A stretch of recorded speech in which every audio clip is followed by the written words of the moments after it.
Então existe um conjunto de receptores que essas células elas têm que apresentar para que elas tenham esse potencial de multidiferenciação em diferentes em diferentes tecidos, né? Tecido ósseo ou em células que produzem gordura, que são os adipócitos, ou em células que produzem cartilagem, que são os condrócitos, né? Então essas células tronco elas têm capacidade de se diferenciar em células que produzem diferentes tecidos.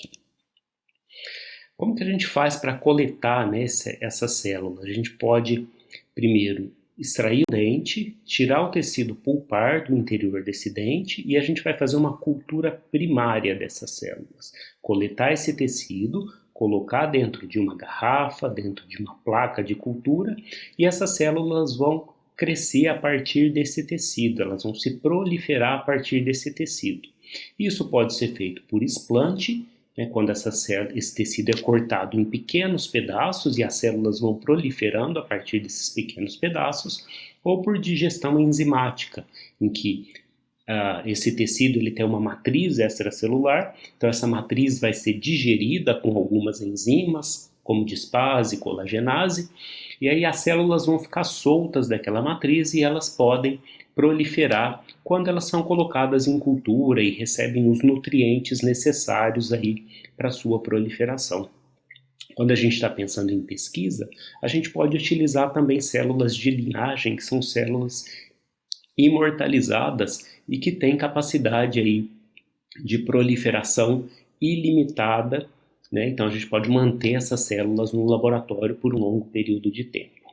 Então vamos ver como é que é o passo a passo, né, desse método de explante para a gente coletar uma célula e utilizar na pesquisa, né? Então a primeira coisa é coletar o dente lá no consultório odontológico, na clínica, coloca esse dente dentro de um tubo e esse tubo vai conter um meio de transporte, né?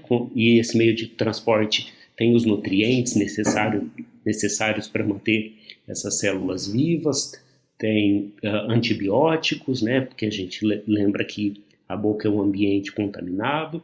Esse dente vai ser cortado ao meio, porque o tecido pulpar está localizado bem lá no meio do dente, e ele vai ser coletado com esse instrumento que chama lima.